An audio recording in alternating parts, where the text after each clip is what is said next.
AISECT university NSDC से संबद्ध मध्य प्रदेश का पहला विश्वविद्यालय। इंटरनेशनल पार्टनरशिप 6 देशों के साथ। ये अवार्ड हमें स्थापित करते हैं सर्वोच्च शिखर पर। प्रतिभाओं को हम देते हैं भरपूर विस्तार। अपने सपनों से बातें करें, बस एक कदम बढ़ाइए आईसेक्ट यूनिवर्सिटी की तरफ। हो पहचान अपनी बनाएंगे, आईसेक्ट में आ गए हैं तो बेस्ट एजुकेशन पाएंगे।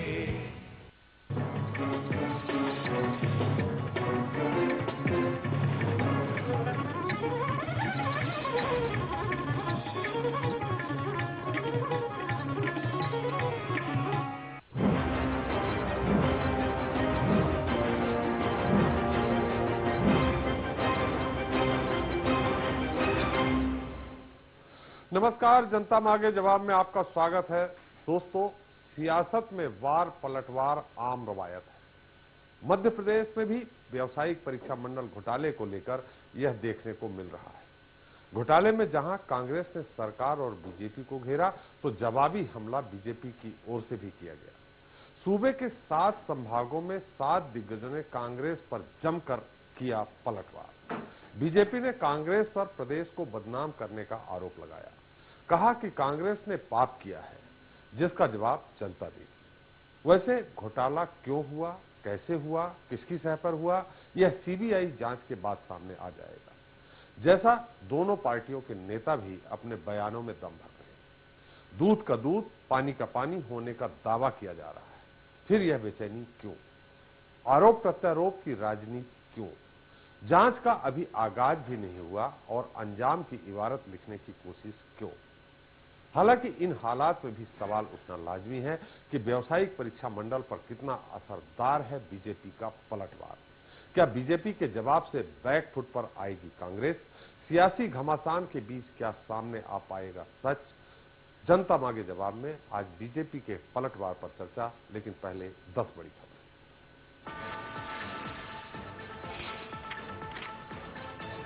बीजेपी के दिग्गजों ने कांग्रेस पर किया पलटवार। नरेंद्र सिंह तोमर, प्रकाश जावड़ेकर समेत आधा दर्जन नेताओं ने कांग्रेस पर बोला हमला। कहा व्यावसायिक परीक्षा मंडल पर प्रदेश को बदनाम कर रही है कांग्रेस।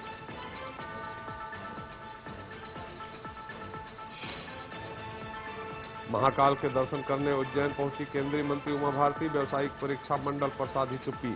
कहा बयानों को काट छाट कर दिखाता है मीडिया।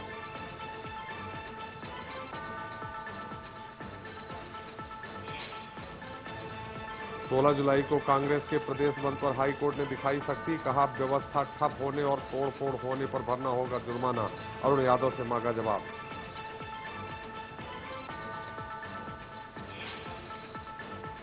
छह 6,000 करोड़ के अनुपूरक बजट पर शिवराज कैबिनेट की मुहर। हफ्ते में 3 दिन प्राथमिक शालाओं में दूध बांटने के प्रस्ताव को भी दी हरी झंडी। सीएम रमन सिंह दिल्ली रवाना। कल होने वाली नीति आयोग की बैठक में होंगे शामिल।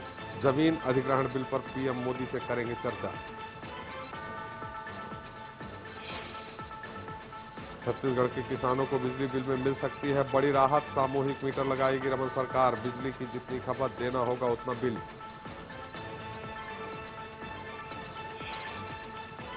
बीजापुर में 6 पुलिस वालों का नक्सलियों ने किया अपहरण। बस की चेकिंग के दौरान किया वारदात को अंजाम। आशंकाओं से गिरे परिजन।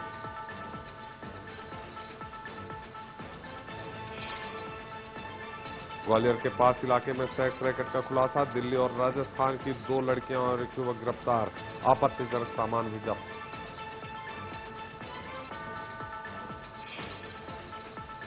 रायपुर रेलवे स्टेशन पर कुलियों की हड़ताल से परेशान होते रहे मुसाफिर, पार्सल ऑफिस में काम को लेकर चल रहा है विवाद।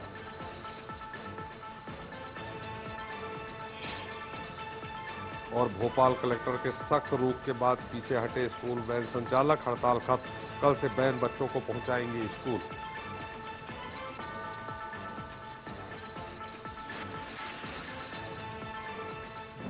This program is sponsored by CXCT, co-sponsored by ISEC University and LNCT Group.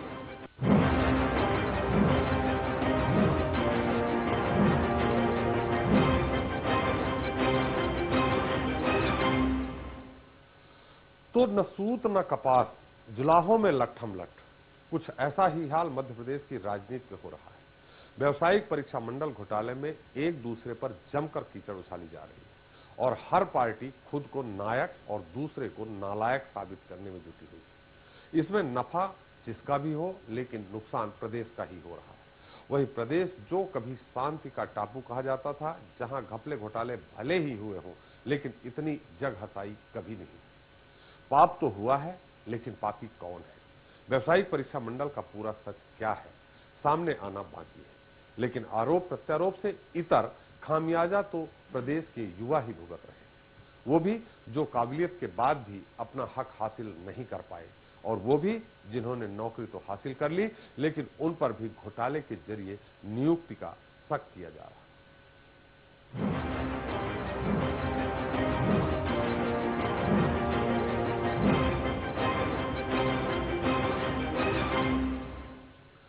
तो व्यावसायिक परीक्षा मंडल का सच क्या है? मध्य प्रदेश की 7 करोड़ से भी ज्यादा आवाम यह जानना चाहती है। मुमकिन है यह सीबीआई जांच के बाद सामने आ भी जाए, लेकिन प्रदेश में दोनों ही पार्टियां सच को अपनी अपनी तरह से परिभाषित करना जनता के सामने परोस रही है। पहले कांग्रेस खासा प्रचार कर चुकी है, अब बीजेपी मैदान में कूदी है। बेबुनियाद आरोप, मनगढ़ंत स्कैंडल और खोद खोद के कीचड़ उछाल रहे हैं हम, मगर आसमान में थूकने वाले को शायद ये पता नहीं है कि पलट के थूक उन्हीं के चेहरे पर गिरेगा।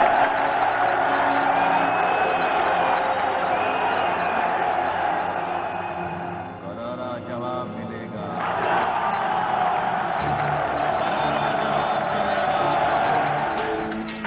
रियल लाइफ की राजनीति हो या फिर रियल लाइफ की राजनीति, सियासत की तासीर यही है, करारा जवाब, ईंट का जवाब।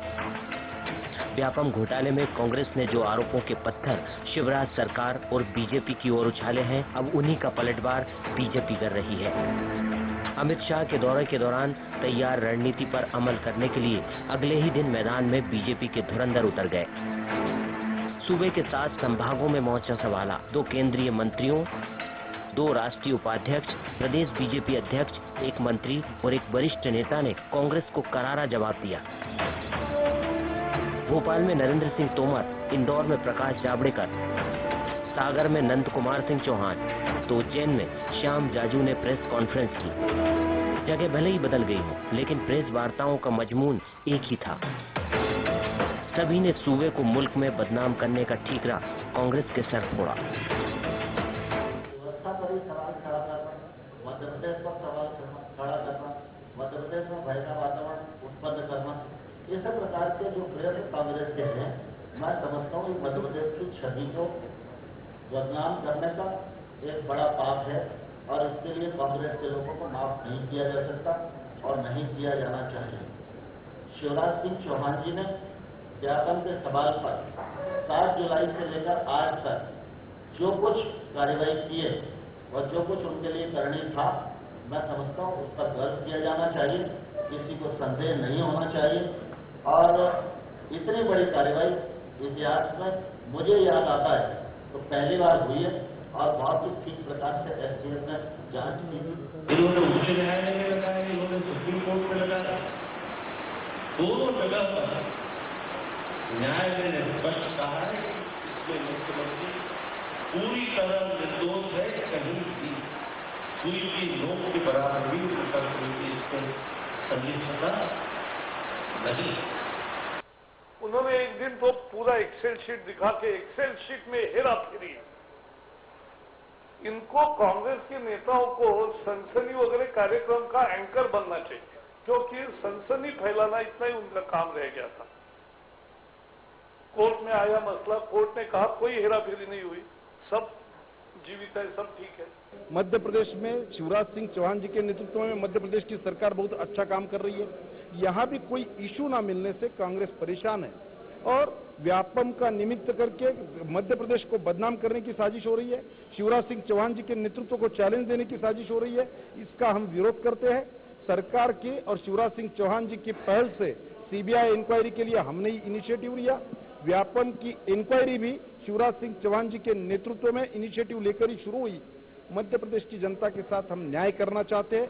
इसमें किसी भी दोषी का हम समर्थन नहीं करेंगे, किसी को भी नहीं बचाएंगे। हमारी नीति और नियत इस विषय में पूरी स्पष्ट है। व्यापम घोटाले की सीबीआई जांच के ऐलान के बाद से ही इसका श्रेय लेने की होड़ मची है। कांग्रेस को सियासी फायदा ना हो जाए, लिहाजा बीजेपी कोई कोर कसर नहीं छोड़ना चाहती। सतना में ऊर्जा मंत्री राजेंद्र शुक्ल, ग्वालियर में प्रभात झा और जबलपुर में विक्रम वर्मा ने विपक्ष पर लाशों की सियासत का आरोप लगाते हुए कहा कि सीबीआई जांच से दूध का दूध और पानी का पानी हो जाएगा। प्रदेश के लोगों के मन में और देश के लोगों के मन में कुछ ऐसा वातावरण बन रहा है कि जैसे कुछ छुपाया जा रहा है।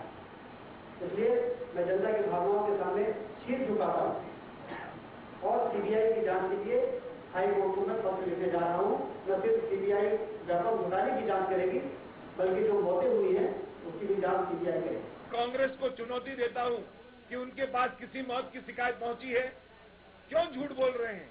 इसलिए मैंने कहा है कि जन अपराध कांग्रेस करने जा रही है। ये भारत मध्य प्रदेश बंद की बात जो कर रहे हैं, ये भी बहुत बड़ा अपराध है कि मुख्यमंत्री जी पूरा कार्यकाल ही नहीं करेंगे। हम शिवराज सिंह के नेतृत्व में 2018 का चुनाव भी लड़ेंगे और फिर से चौथी बार सरकार बनाएंगे। सीबीआई जांच में कोई सांसद हो, कोई विधायक हो, कोई अधिकारी हो, कोई आईएएस हो, कोई मंत्री हो, किसी के भी बारे में जांच करने का पूरा अधिकार सीबीआई को है। और यदि आपके पास किसी के बारे में तथ्य हैं तो मैं आपसे निवेदन करूंगा, उसका स्वागत करूंगा कि आप सीबीआई को वो सारे फैक्ट दे दें। उधर 16 जुलाई के बंद की तैयारियों में जुटी कांग्रेस ने बीजेपी के आरोपों को बेबुनियाद बताते हुए कहा कि जनता बेहतर जानती है कि सूबे को बदनाम किसने किया है। सीबीआई की टीम सबसे पहली एफआईआर 2 केंद्रीय मंत्रियों सहित भाजपा के उन 7 नेताओं के विरुद्ध दर्ज कराए जिसने सुप्रीम कोर्ट की अवमानना करते हुए सीबीआई पर अनुचित दबाव डालने की, राजनीतिक दबाव डालने की एक अक्षम्य राजनीतिक कोशिश की है। सूबे को देश और दुनिया में बदनाम करने वाले व्यापम घोटाले की जांच सीबीआई कर रही है, जिसे कभी देश की सबसे बड़ी अदालत ने पिंजरे का तोता कहा था। निजाम बदल गया है, लेकिन तोते को आजादी मिली या नहीं कहना मुश्किल है। ऐसे में अगर केंद्र के 2 मंत्री किसी घोटाले में क्लीन चिट बांटते फिरें तो जांच प्रभावित हो सकती है। ऐसे में सवाल सियासी साख का भी है। तासीर के मुताबिक पलटवार हो गया है। व्यापम के सच के जरिए डैमेज कंट्रोल की कोशिश भी हो गई। सूबे में बेदम कांग्रेस बंद के जरिए दम हासिल करने की कोशिश भी कर रही है। लेकिन ऐसे में बड़ा सवाल यही है, क्या वाकई व्यापम के मध्य से पीड़ित काबिल बेरोजगारों को इंसाफ मिल पाएगा? Bureau report, news express. तो जब लगे छात्रों के भविष्य पर प्रश्न चिन्ह, वार पर हो पलटवार, हकीकत पर हावी हो इल्जाम की सियासत, तो सवाल उठते। व्यापम पर कितना असरदार बीजेपी का पलटवार? क्या बीजेपी के जवाब से बैकफुट पर आएगी कांग्रेस? सियासी घमासान से क्या सामने आ पाएगा व्यापम का सच? तो इस मसले पर बात करने के लिए हमारे साथ खास मेहमान मौजूद हैं, राजनीतिक विश्लेषक गिरिजा शंकर जी। गिरिजा शंकर जी, आपका बहुत बहुत स्वागत हमारे इस कार्यक्रम में। वरिष्ठ पत्रकार राजेश सुरेठिया जी, आपका भी बहुत बहुत स्वागत है। और वरिष्ठ पत्रकार के अग्रहोत्री जी, आपका भी बहुत बहुत स्वागत है। पहला सवाल हमारा गिरिजा शंकर जी आपसे ही है, क्या ये जो बीजेपी का पलटवार है, इसका कितना असर होगा जनता पे? देखिए, चुनावी राजनीति में, लोकतांत्रिक व्यवस्था में विपक्ष हमेशा एडवांटेज की पोजीशन में होता है। सरकार की उपलब्धियां कभी कोई राजनीति का मुद्दा नहीं बनती। सरकार की असफलताएं, सरकार की नाकामियां वो राजनीति का मुद्दा बनती है। और सरकार को ये बताना, जनता तक अपनी बात पहुंचाना कि वो जो नाकामियां, वो जो असफलताओं की बात हो रही है उसमें वो जिम्मेदार नहीं है या वो असफलताएं उनकी नहीं है, वो बताना थोड़ा मुश्किल होता है। विपक्ष के पास फ्रीडम ये होता है कि वो किसी भी तरह का आरोप लगा सकती है, कोई जिम्मेदारी उसमें नहीं होती, कोई उन आरोपों को साबित करने का कोई बहुत जिम्मा उनके जिम्मे नहीं होता। लेकिन जो उनको एक फ्रीडम होती है कि सरकार पर वो आरोप लगाएं। व्यापम में जो कुछ भी हो रहा है वो यही हो रहा है कि कांग्रेस जिस तरह से जो चाहे वो अपने आरोप लगा रही है। उन आरोपों को भले ही हाई कोर्ट या सुप्रीम कोर्ट तवज्जो नहीं दे रही है, नकार रही है उसको, लेकिन उसके बावजूद एक परसेप्शन तो ये बन रहा है कि सरकार ने कहीं न कहीं कुछ चूक की है, कोई गलती की है। और इसीलिए बीजेपी के लिए बहुत बड़ी जिम्मेदारी उनके सामने ये है कि अपनी कॉन्स्टिट्यूंसी, जो मध्य प्रदेश के वोटर हैं, उन तक वो ये बात पहुंचाए कि तथ्य ये हैं कि हमने कोई गलती नहीं की है, बल्कि हमने वो जांच किया है, हमने जांच में अगुवाई की है, हम अपराधियों को दंडित करने की तरफ अगुवाई कर रहे हैं।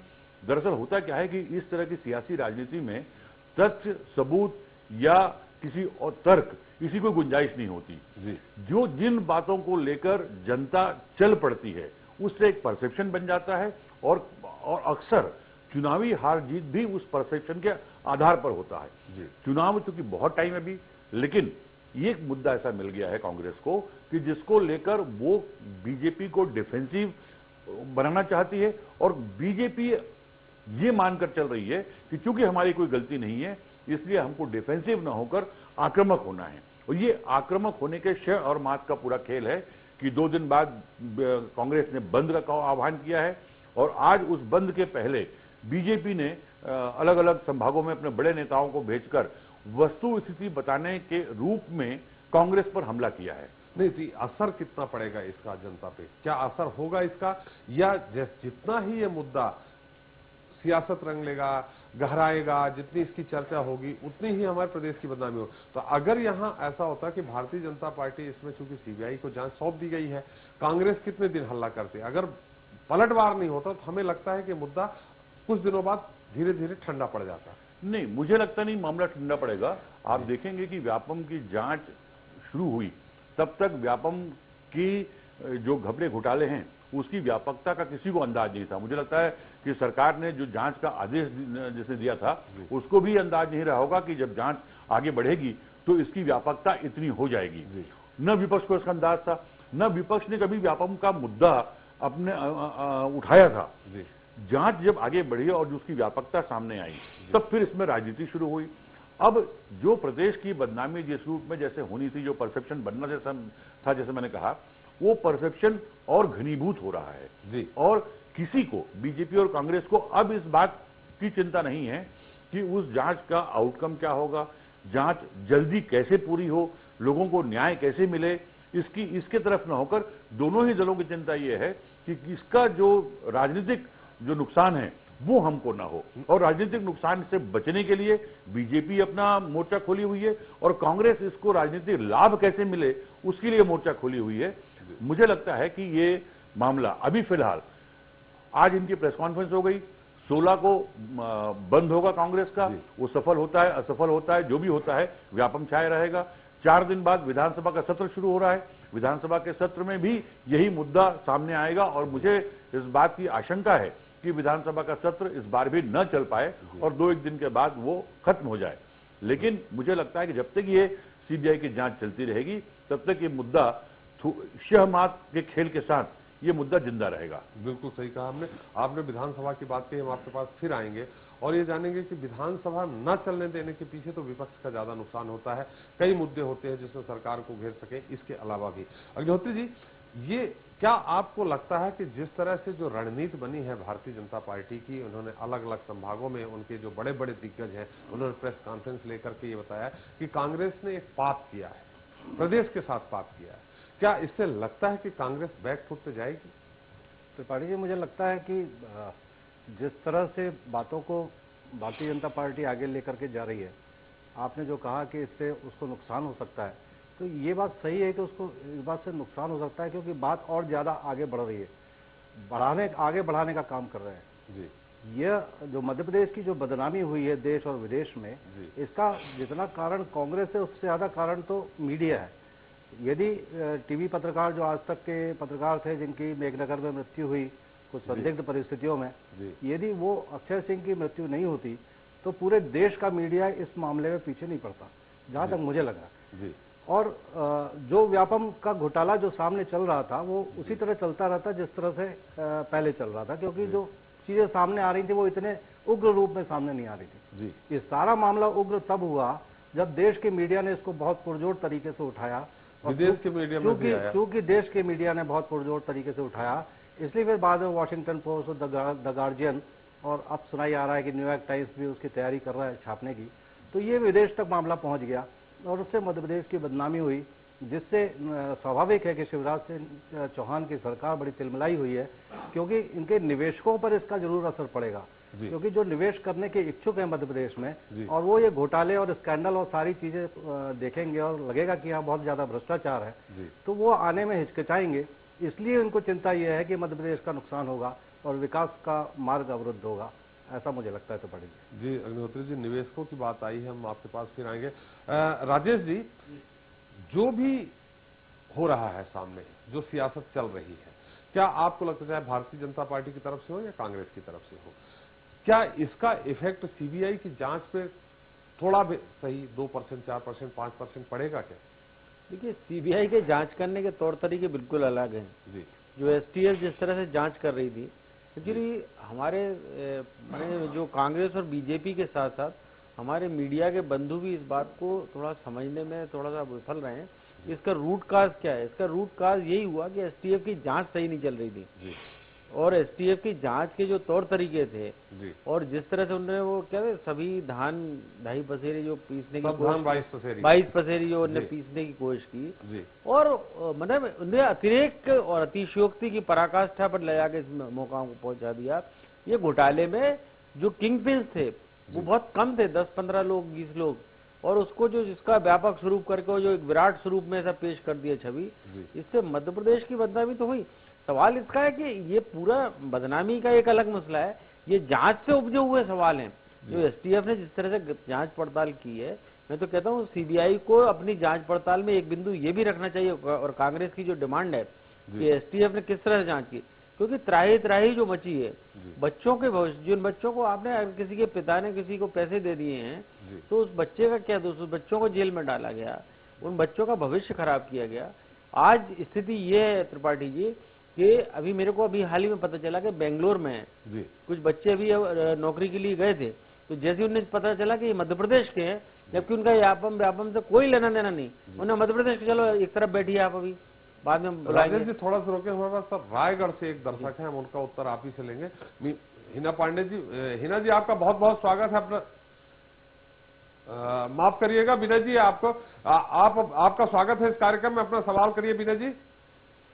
जी मैं ये कहना चाहता हूँ, अगर बीजेपी ये कह रही है कि व्यापम घोटाले को उजागर करने से या उसके बारे में बोलने से सूबे की बदनामी हो रही है, तो बीजेपी फिर तो देश की बदनामी करी थी। पिछली बार जब उन्होंने कोल स्कैम को उजागर करवाया था, कोल स्कैम के बारे में हल्ला मचाया था, और ये पूंजी स्कैम के बारे में उन्होंने हल्ला मचाया था। एक कोई जवाब नहीं, जो चीजें गलत हैं उनको एक्सेप्ट करना चाहिए और उसको सुधार करने की प्रक्रिया तेज करनी चाहिए, हम ये कहना चाहते हैं। और दूसरों पे दोषारोपण करके इस तरह से समस्या का समाधान मुझे नहीं लगता कि जिस तरह से सियासत की चीजें एक दूसरे पे आक्षेप बिल्कुल बिल्कुल विनय जी, बिल्कुल सही कहा आपने। हमारे साथ एक और दर्शक है विदिशा से, सुरेंद्र जी अपना सवाल करें। व्यापम का तो इनने करवा लिया विपक्ष ने, अब पीएचसी का कब करवा रहे हैं? जी एक और मुद्दा आया निश्चित तौर पे, अगर पीएससी में हुआ हम उसका उत्तर हम अपने राजनीतिक विश्लेषक गिरिजा शंकर से लेंगे, लेकिन राजेश जी अपनी बात पूरी कर रहे थे। साथ में हमारे एक दर्शक जो रायगढ़ से, जिन दर्शक ने आपसे सवाल किया है, मैं उसका उत्तर भी आपसे चाहूंगा। देखिए पांडे जी जो उन्होंने सवाल किया है उस बात का एक सीधा साधा जवाब है कि ये चैनलों पर बहस करने से या कांग्रेस और भाजपा के आरोप जवाब देने से इस तरह के व्यापम घोटालों का या किसी भी घोटाले का निदान नहीं हो सकता। हमारे संविधान में चैनलों पे बहस करने से थोड़ा बहुत तो फर्क पड़ेगा राजेश जी, ऐसा नहीं है? नहीं, चैनलों पे देखिए, चैनलों पर बहस करने से हम किसी एक सार्थक दिशा तय कर सकते हैं कि जांच की क्या दिशा हो, लेकिन संविधान दर्शक भी सवाल कर रहे हैं, दर्शकों के सवाल के बाद आप बता रहे हैं, इसका फर्क तो पड़ेगा ही। निश्चित रूप से जनता पार्टी आरोप प्रत्यारोप की बात नहीं है, लेकिन चैनल में बहस करना आरोप प्रत्यारोप नहीं। उन्होंने उनका जो सवाल था कि क्या ये मामला एक्सपोज करने से देश की बदनामी नहीं होती है, मेरा ये कहना है कि ये सब चीजें हो चुकी, सामने आ चुका। एक एसटीएफ जांच कर रही थी जिसपे लोगों को शक सुबह था, कांग्रेस को भरोसा नहीं था, अब वो सीबीआई जांच के पास पहुंच गई। सुप्रीम कोर्ट ने अगर जांच के आदेश दिए हैं तो आप निश्चित मानिए कि वो सुप्रीम कोर्ट देश की सर्वोच्च अदालत है, उसकी निगरानी में ये मामला रहेगा कि उसकी जांच कैसे हो रही है। नहीं तो निगरानी में रहेगा, ये भी कहाँ तय हुआ? नहीं, ये आप देखिए, सुप्रीम कोर्ट ने अगर जांच के आदेश दिए हैं और अगर किसी व्यक्ति को लगता है कि सीबीआई जांच ठीक नहीं कर रही है तो वो सुप्रीम कोर्ट में अब सीधा जाएगा और सुप्रीम कोर्ट उसकी सीधी कॉग्निजेंस ले सकती है। ये निगरानी की व्यवस्था, वैसे मैं आपको बता दूं त्रिपाठी जी, कानून में कहीं नहीं है। जो हाई कोर्ट की निगरानी की भी बात कही जा रही थी, कानून में ऐसी कोई व्यवस्था नहीं कि हाई कोर्ट की निगरानी, क्योंकि न्यायालयों का काम इंसाफ करने का है। इन्वेस्टिगेशन एजेंसी का काम जो सीआरपीसी और साक्ष्य अधिनियम के तहत जो साक्ष्य जुटा के जो राजेश जी हम फिर से रोकेंगे। हमारे साथ भोपाल से एक दर्शक है टीएन पचौरी जी। पचौरी जी आपका स्वागत है, अपना सवाल करें। हाँ सर। हाँ सवाल करें पचौरी जी। हाँ मैं ये बोल रहा हूँ सर, बिल्कुल शिवराज सिंह चौहान सत्य है, बिल्कुल अपनी जगह पे बिल्कुल सत्य है। चलिए आपने बढ़िया समर्थन किया।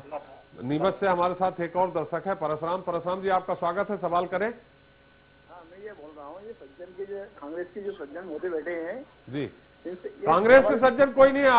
आज सब हमारे साथ वरिष्ठ पत्रकार और राजनीतिक विश्लेषक है। कांग्रेस से कोई नहीं, भारतीय जनता पार्टी से कोई नहीं है। आपको एकदम निष्पक्ष टिप्पणी मिलेगी, आप सवाल करें।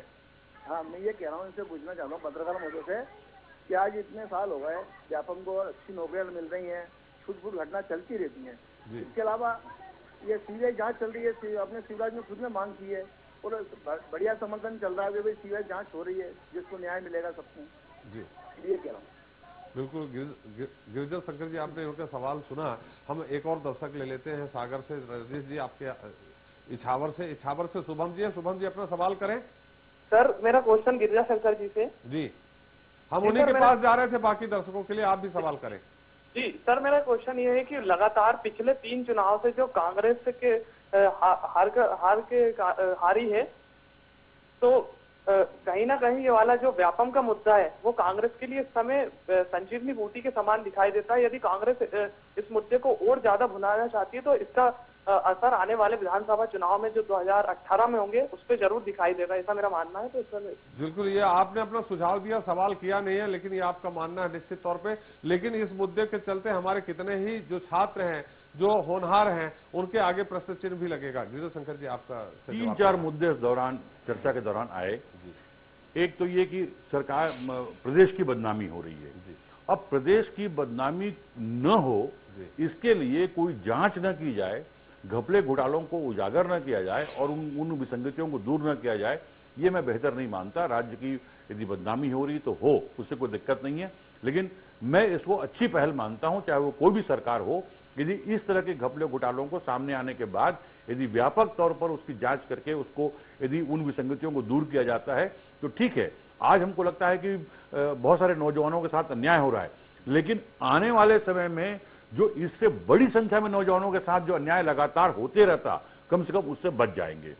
राजेश जी ने बात की, बहुत अच्छी बात की उन्होंने, कि मुझे नहीं मालूम, जैसा कह रहे हैं कि कानून में ऐसा कोई प्रावधान नहीं कि सुप्रीम कोर्ट या हाई कोर्ट मॉनिटरिंग करे।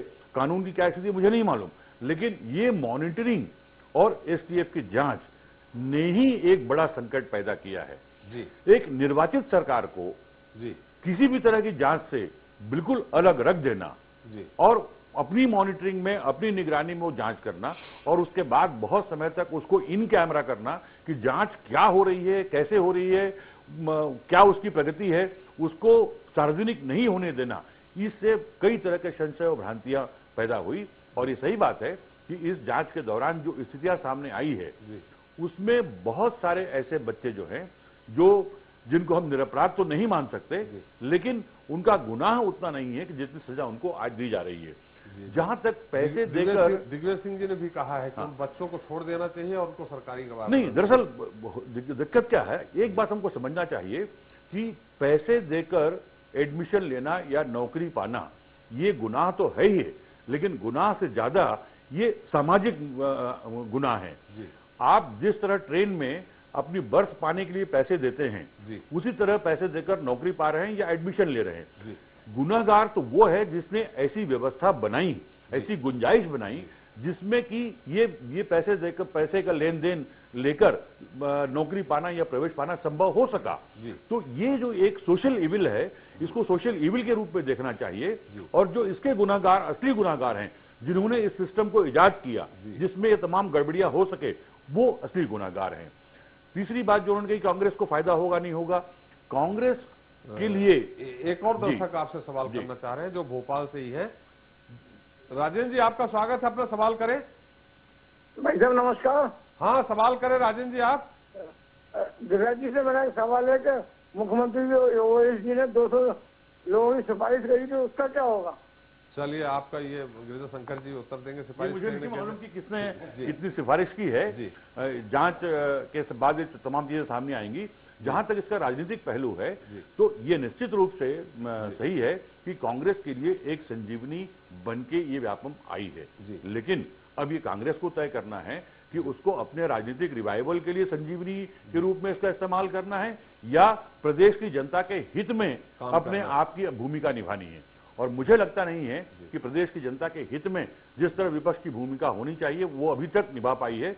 ये चूंकि एक एक्सीडेंटल तरीके से खुद सरकार ने वो मुद्दा दे दिया, वो मुद्दा उनके हाथ में आ गया, उसको भी वो ठीक से यदि इनकैश करने की स्थिति में होते तो एक पूरे प्रदेश में बड़ा जन आंदोलन खड़ा कर सकते थे, उसमें वो असफल रहे। ये केवल मीडिया तक है, प्रेस कॉन्फ्रेंस तक है और ऐसे आरोपों तक है जिनका कोई प्रमाण अब तक कांग्रेस दे नहीं पाई है। बिल्कुल सही कहा। में हमारे साथ एक और सिलवानी से दर्शक है। राघवेंद्र जी, अपना सवाल करें। जी, सवाल करें। मेरा निवेदन ये है कि कांग्रेस अब ये सब कुछ व्यापम का रोना छोड़ दे, क्योंकि शिवराज सिंह जी ने जहाँ सीबीआई जांच के लिए कर दिया है जी, तो अब कोई बाकी नहीं रह जाता। मेरा मतलब ये है मुद्दा खत्म हो गया। आपका बिल्कुल सही, आपका सवाल आ गया। हम अग्निहोत्री से आपका उत्तर लेंगे। हमारे साथ हरदा से हैं प्रभात जी। प्रभात जी, आपका स्वागत है, अपना सवाल करें। हेलो जी। हाँ सर, ये जो व्यापम का जो ऐसा कांड सामने आया है, मतलब 2009 से समझ लीजिए जी, तो इसमें व्यापम पे विश्वास थोड़ा कम हो गया। बिल्कुल जो पहले यानी जब 82 में व्यापम की शायद स्थापना हुई थी जी, तो उस समय ऐसा लगता था कि नहीं ये बहुत फेयर काम होता है इसमें, लेकिन बीजेपी की सरकार आने से ऐसा लगा कि इस पे विश्वास कम हो गया। बिल्कुल सही बात है। राजेश जी, हम आपके पास आएंगे लेकिन अग्निहोत्री से उत्तर ले लेंगे। दो चीजें अग्निहोत्री जी यहाँ आई है। एक ये सवाल हुआ है कि व्यापम पे विश्वास कम हो गया है जी। क्या आपको लगता है वाकई में कि आगे आने वाली परीक्षाओं में लोग उसको शक की निगाह से इसी तरह देखते रहेंगे? पहले दर्शक ने जो सवाल किया था कि सीबीआई जांच होने से ये मुद्दा खत्म हो गया। हाँ, ये बात भी सही कि क्या कांग्रेस के हाथ से मुद्दा जाता रहा? मुझे नहीं लगता कि सीबीआई जांच होने से ये मुद्दा खत्म हो गया। ये मुद्दा तो अभी चलेगा जब तक कम से कम 2-3 साल, जब तक ये सीबीआई जांच के निष्कर्ष सामने नहीं आते जी। और दूसरा, जहाँ तक व्यापम की विश्वसनीयता कम हुई है वो तो बात सही है, और सरकार इसलिए व्यावसायिक परीक्षा मंडल का नाम बदलने जा रही है, और उसका नाम बदलने के साथ साथ ये दावा उमाशंकर गुप्ता जी कर रहे हैं कि उसका काम भी बदला जाएगा, और बहुत सारी चीजें ऐसी की जा रही हैं जिससे कि जिस प्रकार के घपले घोटाले हुए उन पर रोक लग सके। जहाँ तक बात यह है कि हाईकोर्ट की निगरानी में या उच्चतम न्यायालय की निगरानी में कोई जांच हो सकती है या नहीं हो सकती, सवाल यह है कि यदि हाईकोर्ट ने अपने निगरानी में जांच को लिया तो इससे तो मध्य प्रदेश सरकार को फायदा ही हुआ, क्योंकि उनको ये कहने को हुआ कि हमारी जांच में हमारा कोई हस्तक्षेप नहीं है, और विपक्ष को जवाब देने के लिए उनके पास एक मुद्दा आया। हालांकि कितनी निष्पक्ष जांच हुई और हाईकोर्ट को जो रिपोर्ट सौंपी जाती नहीं, उससे हाईकोर्ट कितना संतुष्ट रहा। बात बीच में ये भी आई कि कांग्रेस इस बात को लेकर के सीबीआई जांच की मांग को लेकर सुप्रीम कोर्ट तक गई, और सुप्रीम कोर्ट ने भी उसको नकार दिया। अब जो यहाँ से मामला शुरू हो जाता है श्रेय लेने का, तो शिवराज सिंह जी ने भरपूर श्रेय लिया जब उनको लगा कि बड़ा कुआसा छा गया है और बड़ा भ्रम की स्थिति है और सरकार की देश विदेश में भारी बदनामी हो रही है। तब जाकर उन्होंने ये डिसीजन लिया कि हम सीबीआई की जांच की मांग करेंगे। तो सीबीआई की जांच की मांग किसके कहने पर हुई, ये भी सारी जनता जानती है। फिलहाल मुख्यमंत्री जी के ही कहने पर हुई, जो सामने दिख रहा है। हाँ, तो ये साफ है। इसलिए मध्य प्रदेश बंद का जो आह्वान कांग्रेस ने किया वो औचित्यहीन इनकी मतलब सरकार की नजर में है, लेकिन उनके लिए औचित्य इसलिए है क्योंकि उनको अपनी जीत श्रेय लेने का अधिकार नहीं मिला या मौका नहीं मिला। दूसरी बात यह कि मध्य प्रदेश बंद इसलिए भी औचित्यहीन हो जाता है क्योंकि सीबीआई जांच हो रही है, लेकिन अब वो कह रहे हैं कि हमारी मांग है कि शिवराज सिंह चौहान इस्तीफा दें और सुप्रीम कोर्ट की निगरानी में जांच हो, तो हमारी मांग पूरी होगी। अग्निहोत्री जी, हम रोकेंगे, हमारे साथ एक दमोह से दर्शक हैं। प्रदीप जी, आपका स्वागत है, अपना सवाल करें। कम घोटाले की वजह से और कांग्रेस और मीडिया द्वारा जरूरत से ज्यादा हाईलाइट करने की वजह से जो विश्व स्तर पर प्रदेश की बदनामी हुई है, यहाँ पर दो चीजें दिखती हैं कि या तो दोनों राजनीतिक पार्टियां स्वयं सहयोग कर जल्दी से जल्दी जांच करवाएं और सत्ता पक्ष के लोग जो हैं उनको नैतिकता के नाते इस्तीफा लें। इसके अलावा और कौन कौन से ऑप्शन हो सकते हैं कि जो प्रदेश की इज्जत धुली है वो वापस आ जाए? जी बिल्कुल। राजेश जी, अग्निहोत्री जी, हम आपके पास फिर आएंगे। राजेश जी, आपने हमारे दर्शक का सवाल सुना और साथ में एक बात भी निकल कर आई जब गिरिजा शंकर जी उत्तर दे रहे थे, उस समय ये भी आई एक किया कि पीएससी घोटाला, मतलब व्यावसायिक परीक्षा मंडल की जिस तरह से जो ये मामला उजागर हुआ है, डीमेट भी है बीच में त्रिपाठी जी जी, तो अन्य जो भी परीक्षाएं हो रही हैं उन पे भी लोगों को शक के निगाह से देखा जा रहा है। देखिए त्रिपाठी जी, मैं आपको धन्यवाद देता हूं कि आज आपने एक अच्छा विषय रखा। जी, गिरिजा भैया भी एक बात बोल रहे थे। राजेश जी, हम अच्छा विषय हमेशा रखते हैं। जी, आप हमेशा अच्छे रखते हैं। हाँ, इसके लिए भी आपको धन्यवाद दूंगा। गिरिजा भैया जो बात कह रहे थे उसमें मैं एक बात जोड़ना चाहता हूँ, और जो बातें उठ रही थी, मैं आपको बता रहा हूँ कि जिस तरह से जांच हुई है एसटीएफ की, एक व्यक्ति को तो इस बात पे कर दिया गया कि एक परीक्षार्थी ने ये कहा कि साहब उसने 3.5 लाख रुपए उसके ससुर ने दिए उसकी नौकरी के लिए, और उस ससुर के बयान भी नहीं लिए और उन्होंने उसको बंद कर दिया, उस व्यक्ति को जिसके नाम लिया गया इसको पैसे दिए। मतलब पूरी तरह से जांच पड़ताल नहीं हुई, नाम आया, अंदर कर दिया। तो ऐसे बहुत से नमूने हैं। आपको मतलब कभी इस बात विषय पे छेड़ेंगे तो बात होगी। दूसरी बात जो इन्होंने कही कि इस्तीफा दे देना चाहिए, ये देखिए ये जो मामला उठा है, अभी आप व्यापम की बात कर रहे हैं। नहीं, एक सवाल प्रदीप का। अभी इस्तीफा देने से पहले ये जरूरी है कि मध्य प्रदेश की जो छवि खराब हुई है उसका रिस्टोरेशन कैसे हो, उसकी पुनर्स्थापना कैसे हो। ये किसी के इस्तीफा देने से या नहीं देने से उसकी छवि सुधरने वाली नहीं है।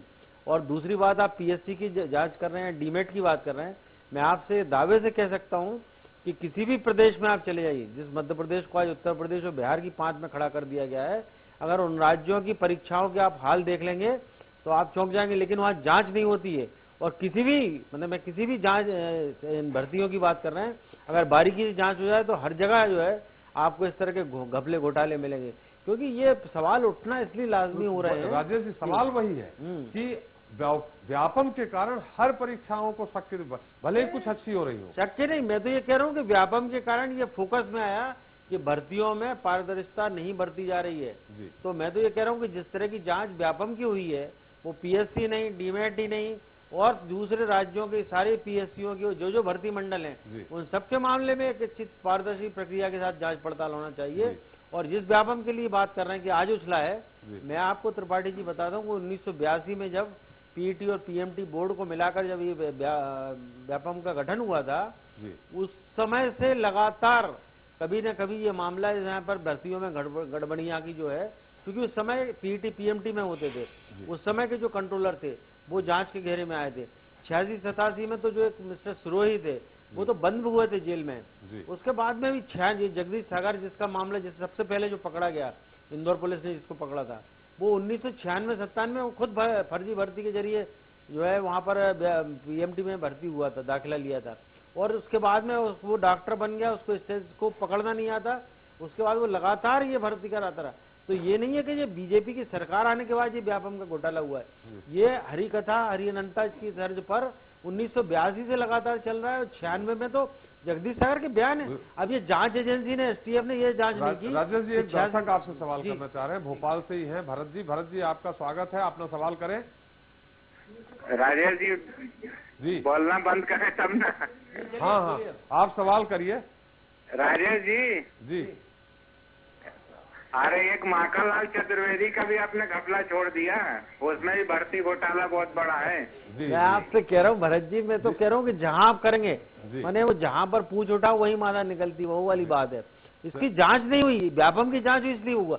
अगर मैं आपसे कहता हूँ एसटीएफ ने अगर ये जांच की होती कि 96 के बाद से कितने घपले हुए, उसी जगदीश सागर ने कितने लोगों के एडमिशन कराए, वो तो हुआ ही नहीं। ये तो 10, 11, 12 के मामले इन्होंने पकड़े हैं, उसके पहले भी होते रहे और कितने संक्षेप में, क्योंकि अभी और हमारे साथ कई बिंदु हैं जिनके बारे में चर्चा होगी। मेरा ये कहना ये है ये सारे घपले घोटाले अगर पकड़ेगा तो अच्छा है। अब सीबीआई और जांच कर लेगी ना, सीबीआई और अच्छे से जांच कर लेगी।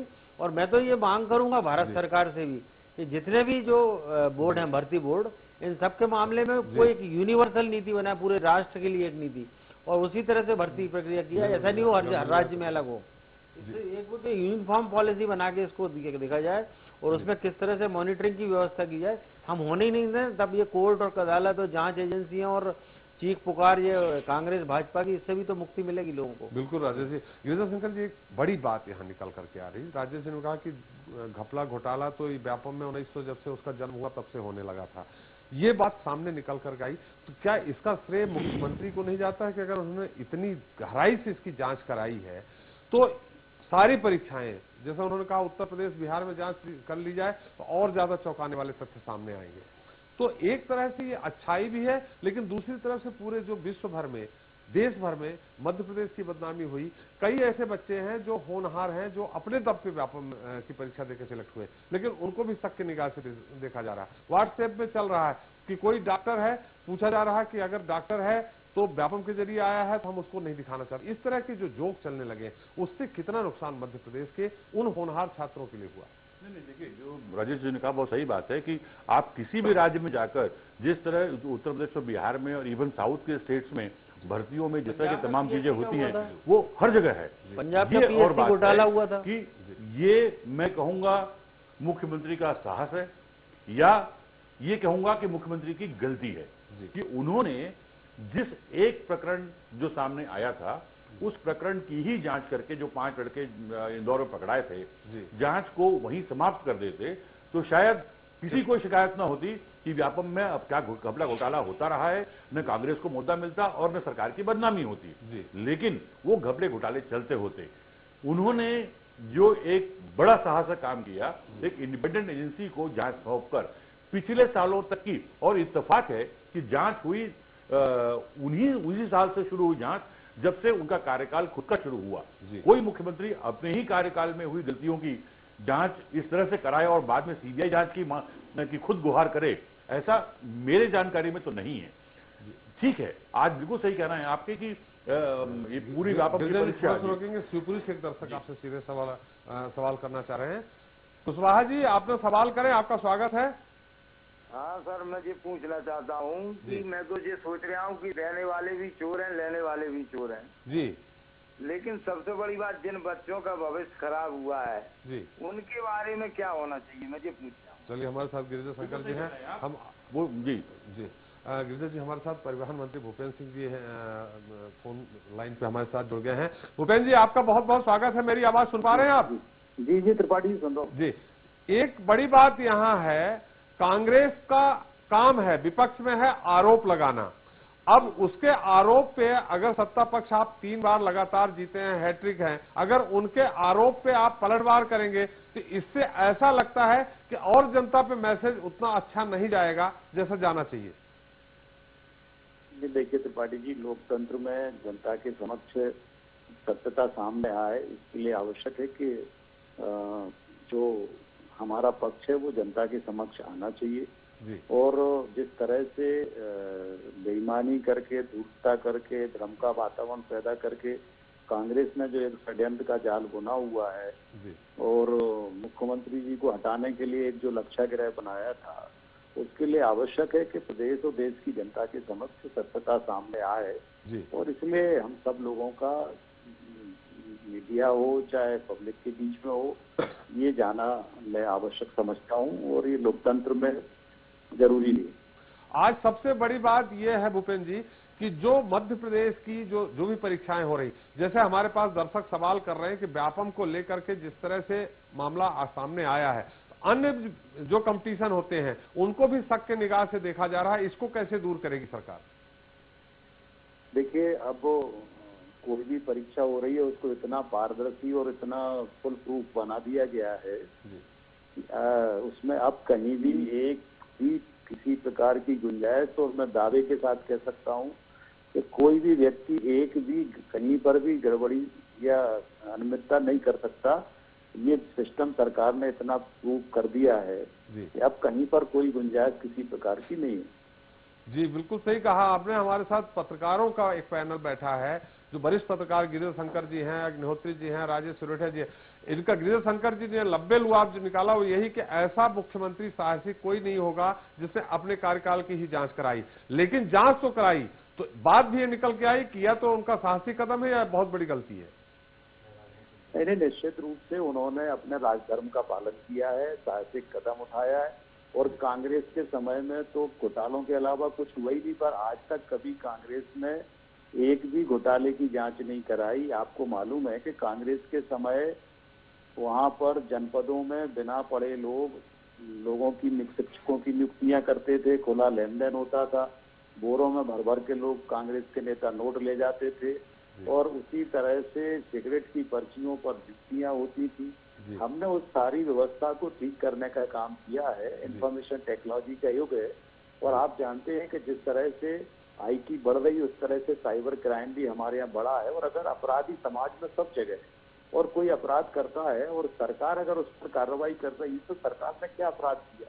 सरकार ने जनता के सामने सत्य लाने का प्रयास किया। जो आरोपी थे, चाहे वो कितना बड़ा व्यक्ति क्यों ना हो, हमारे पार्टी के भी बड़े बड़े लोगों पर कार्रवाई हुई है।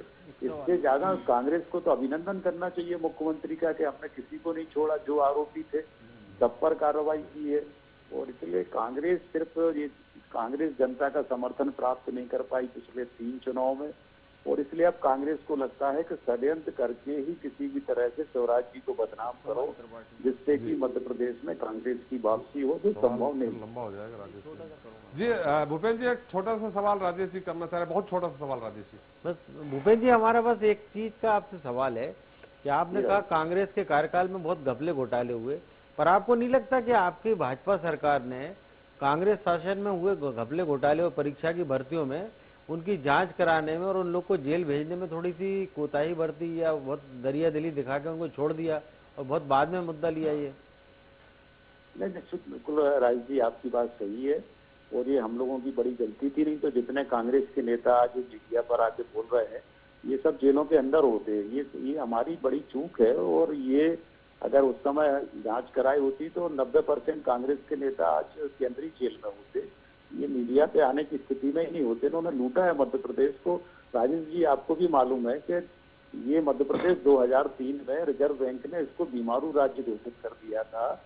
मध्य प्रदेश सरकार के चेकों पर रोक लगा दी थी। देश में कभी आज तक ऐसा नहीं हुआ कि राज्य सरकार के जो चेक हैं वो बाउंस हो रहे थे। ये स्थिति थी, कर्मचारियों की तनख्वाहें भी बढ़ती थी, भ्रष्टाचार था, रोड नहीं थी, बिजली नहीं थी, अराजकता थी। ये मध्य प्रदेश कांग्रेस ने इस स्थिति में लाके छोड़ा था। वो मध्य प्रदेश आज शिवराज जी के नेतृत्व में देश के जो प्रथम पंक्ति के 2-3 राज्य है, उन राज्यों में आज मध्य प्रदेश खड़ा हुआ है। देश में हमारी सबसे ज्यादा विकास दर है। हमारी कृषि में हम लगातार 3 वर्षों से नंबर 1 पर हैं। ये कांग्रेस को दिखाई नहीं दे रहा है जी। विपक्ष में है तो माइनस पॉइंट ही ढूंढेंगे। भूपेंद्र जी, आप हमारे साथ जुड़े, आपने उत्तर दिया, आपका बहुत बहुत धन्यवाद। गिरिजा जी, अभी आप बात कर रहे थे, क्योंकि हमारे पास समय कम है, एक बड़ा सवाल ये उठता है कि ये जो कुछ भी हो गया है, अब उससे जो हमारे प्रदेश को जो डेंट लगा है, जो नुकसान हुआ है, वो कैसे भरपाई हो?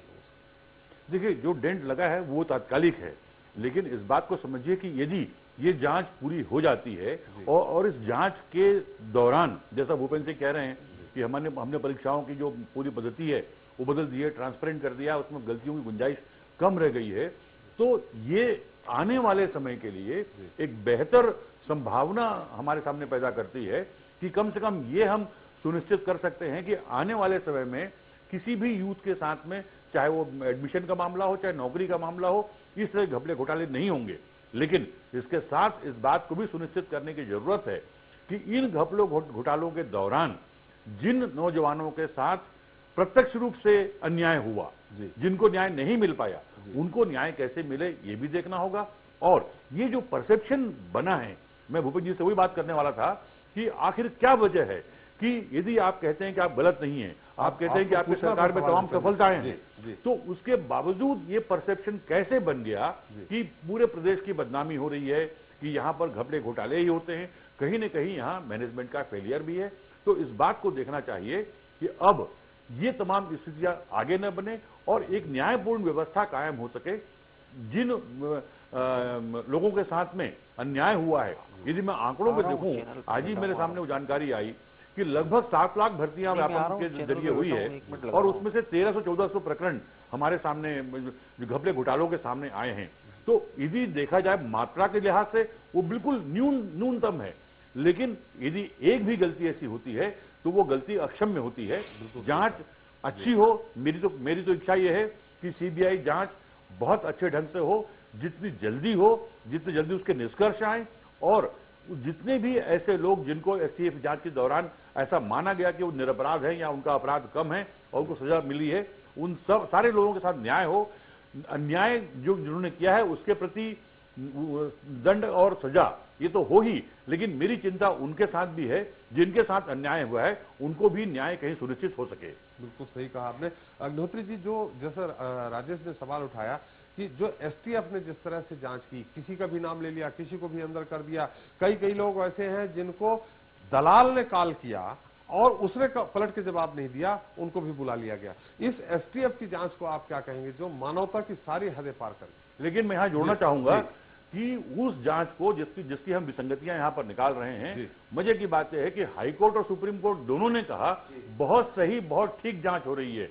ये मेरी समझ से परे है। यही बात मैं कहने वाला था, आपने मेरे मुंह की बात छीन ली कि भाई जिस एसटीएफ ने जो जांच की और स्टेटस रिपोर्ट एसआईटी जो उसकी निगरानी कर रही थी, एसआईटी ने जो स्टेटस रिपोर्ट हाईकोर्ट में पेश की, किस तरह से हाईकोर्ट संतुष्ट रहा और इतने गड़बड़ियों के बावजूद जिस तरह सिरोटिया जी बता रहे थे कि जिस तरह की जांच एसटीएफ ने की है, तो मुझे तो लगता है वाकई अब ये जो मांग है कि एसटीएफ और एसआईटी की जांच की भी सीबीआई से जांच होना चाहिए कि उनका जांच का रुख क्या था और वो किस परिस्थितियों में जांच करते रहे और किस तरह से जांच को आगे बढ़ाया और क्या साक्ष्य थे, तो ये ज्यादा बेहतर होगा कि उनकी जांच भी की जाए कम से कम सीबीआई के द्वारा। इसको किस रूप में लेते हैं कि जैसे राजेश जी ने कहा कि अगर पिताजी ने उसके कहीं से व्यवस्था करके उसका एडमिशन कराया है, उसको अगर ये मालूम होता है कि मेरा बेटा 2 साल पीएमटी दे चुका है, नहीं सिलेक्ट हुआ, तीसरे साल उसको मौका मिलता है, कोई पॉइंट मिलता है, कोई व्यक्ति मिलता है जो उसके माध्यम से वो उसका एडमिशन करवाता है, उसमें बाप और बेटे को दोनों को एक साथ हथकड़ी पहना देना, ये कितना जायज? त्रिपाठी जी, बेहतर तो ये होता कि जो दोषी थे इसके करने के उनको जेल के अंदर बंद किया जाता। और ये बच्चे जो सही कह रहे हैं कई विपक्ष के लोग कि ये जो बच्चे जो बेचारे फंसे हैं इनको सरकारी गवाह बना लिया जाता तो ज्यादा बेहतर होता। और इनको जिस तरह से इनको फंसाया जा रहा है और जेल में ठूसा जा रहा है, जो संख्या बढ़ रही है वो जरा चिंताजनक है त्रिपाठी जी। और इनको किसी न किसी रूप में अब सीबीआई को कोई रिलीफ देना चाहिए कि ऐसे बच्चे जो खामखा फंसे हैं, उनके पेरेंट्स जो खामखा जेल में हैं, उनको सरकारी गवाह बना के जो भी तरीका हो कानूनी, मैं नहीं जानता, लेकिन उनको किसी न किसी तरह से राहत देनी चाहिए। नहीं, कानूनी व्यवस्था है जो आदतन अपराधी नहीं है और इस तरह के जो सोशल इविल के अपराधी हैं उनको सरकारी गवाह बनाया, उनको न्याय मिलने की व्यवस्था प्रोविजन ऑफ वो एक एक्ट है उसमें प्रावधान है और उसका उपयोग करके हाई कोर्ट जो है उसमें पहल कर सकती हैं, जांच एजेंसियां पहल कर सकती हैं कि इनको, क्योंकि इनकी जो गलती है ये आयतन अपराधी नहीं है, क्रिमिनल नहीं है, ये इनकी क्रिमिनलिटी ये है कि इन्होंने एक व्यवस्था की विसंगति का लाभ लिया, उसमें आर्थिक लेन देन हुआ, उनको एडमिशन मिला या नौकरी मिली। तो ऐसे लोगों को जो है प्रोहिबिशन ऑफ ऑफेंडर एक्ट में कहीं ना कहीं इनके लिए ऐसा प्रावधान है कि इनको बरी किया जा सकता है एक निश्चित सजा देने के बाद। और व्यवस्था की विसंगति भी आज से नहीं है, आदिकाल से। जी राजेश जी, उनको तो बंद कर दिया गया, लेकिन आपको भी ध्यान होगा कि इन्होंने पैसा देके एडमिशन लिया, इन्होंने पैसा देके नौकरी पाई, 80% केसों में वो पैसा रिकवर नहीं किया गया, जब्त नहीं किया गया। आपको क्या लगता है, क्या उससे प्रूफ हो पाएगा? देखिए, मैं आपसे फिर बार बार वही बात कर रहा हूँ, अब तो ये सीबीआई के पास मामला है और ये बहुत बड़ा मुद्दा है सीबीआई के सामने कि वो एसटीएफ के द्वारा की गई कार्रवाइयों को किस तरह से जस्टिफाई करती है या किस तरह से उसको रेक्टिफाई करती है, या तो उसको सुधार करती है या उसको सही साबित करती है। जहां तक हाई कोर्ट के आप उसके सर्टिफिकेशन की बात कर रहे हैं, मैं आपको एक बात बता दूं, न्यायिक प्रक्रिया में किसी मामले में कोर्ट तब तक कॉग्निजेंस नहीं लेता है जब तक कि उसका सेशन ट्रायल शुरू ना हो जाए। जब तक कि उसके सेशन ट्रायल शुरू होते हैं तब केस की मेरिट और डिमेरिट पर कोर्ट डिसाइड करता है। जब तक चालान की स्टेज में मामला चल रहा है तब तक तो जांच एजेंसी से पूछता क्या भैया आपको क्या करना है, उन्होंने कहा साहब हमें इनसे और पूछताछ करना, उन्होंने कहा रिमांड दे दीजिएगा। उन्होंने साहब आपको क्या करना है, कहले साहब हमें कुछ नहीं करना, उनका जेल में भेज दिए। उन्होंने कहा साहब इनको जमानत चाहिए, उन्हें जमानत कर दी। उन्होंने कहा क्या है, साहब जांच प्रभावित करेंगे, उनका जेल भेज दीजिए। तो कोर्ट के पास बहुत लिमिटेड ऑप्शन होते हैं। इस कोर्ट के सर्टिफिकेशन और उसकी जो बातें हुई हैं, मुझे तो एसआईटी जिसका नाम दिया हाई कोर्ट ने, मुझे इस पर तरस आता, वो एसएमटी होना चाहिए थी, क्योंकि सीआरपीसी में एसआईटी का गठन केवल पुलिस अधिकारियों के दस्ता जो होता है, जो कार्यरत पुलिस अधिकारी उनका होता है। कोई रिटायर्ड लोगों की जांच कमेटी जो एसआईटी नहीं होती, वो स्पेशल मॉनिटरिंग टीम हो सकती थी, लेकिन उसका नाम भी एसआईटी दिया। वो तो जस्टिस चंद्रेश भूषण जी थे। मैं टिप्पणी नहीं कर रहा हूँ, मैं ये कह रहा हूँ जो चंद्रेश भूषण जी जिसके अध्यक्ष थे, वो एसआईटी नहीं थी, वो स्पेशल मॉनिटरिंग टीम थी जो कि हाई कोर्ट के बिहाफ पे कर रही थी। क्योंकि सवाल ये उठा था कि जब जिस कोर्ट को न्याय करना है वही निगरानी करेगी तो फैसला कौन देगा। राजेश जी, यहाँ आपने इससे पहले एक बात कही थी कि सुप्रीम कोर्ट की निगरानी में होगा। ये तो 24 तारीख को फैसला आना है सुप्रीम कोर्ट का कि उनकी निगरानी में होगा कि नहीं। नहीं देखिए, मैं आपसे कोई बात कर रहा हूँ, देखिए मेरी बात को समझिए, निगरानी और नई निगरानी कोई बात नहीं होती। क्योंकि हाई कोर्ट सुप्रीम कोर्ट ने जांच के आदेश दिए हैं तो सुप्रीम कोर्ट तो उसकी सोमेटो निगरानी करेगा। हमें लगता है कि सीबीआई सही काम नहीं कर रही है तो हम सुप्रीम कोर्ट के पास ही जाएंगे कि ये आप ठीक नहीं कर रहे हैं, तो उसका कॉग्निजेंस सुप्रीम कोर्ट ही लेगा। ऐसी कोई बात नहीं। हाँ, 24 तारीख को तो सीबीआई ये बताएगा कि जो 27 चालान पेश हो चुके हैं, ये हम इसी को आगे बढ़ेंगे 55 चालानों की तरफ, या एक से शुरू करेंगे गिनती, या किस तरह से करेंगे, उनको रिव्यू में लेंगे कि नहीं लेंगे। ये सारे बहुत सारे मुद्दे हैं जो सीबीआई इन सारे जो तथ्य डॉक्यूमेंट उनको प्रोवाइड कराए गए हैं एसटीएफ के द्वारा, एसआईटी के द्वारा, इसको जब मिलेगा इसका रिव्यू करके फिर वो सुप्रीम कोर्ट में एक व्यू लेगा।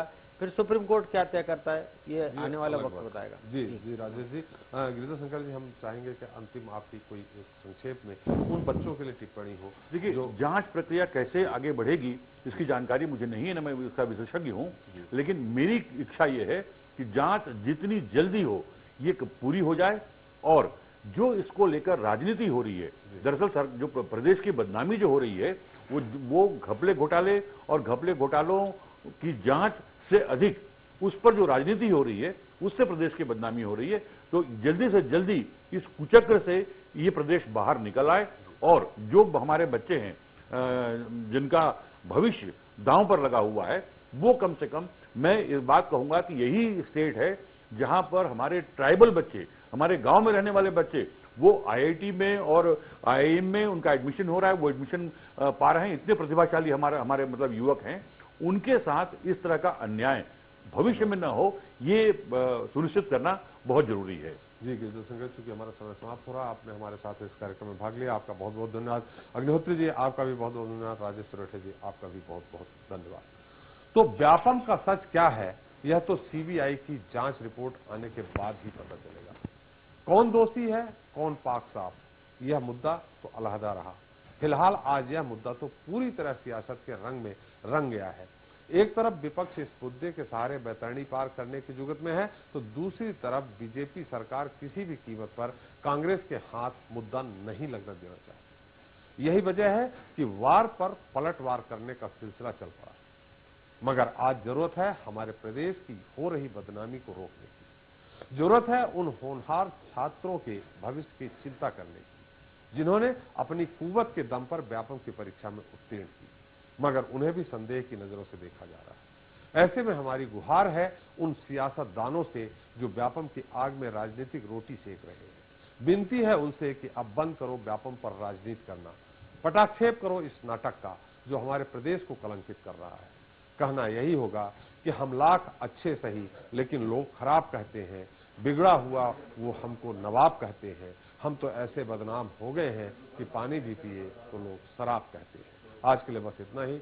मुझे एसपी त्रिपाठी को दीजिए इजाजत। कल फिर मिलेंगे किसी नए मुद्दे, नए सवालों के साथ। तब तक के लिए नमस्कार। This program is sponsored by CXCT, co-sponsored by ISEC University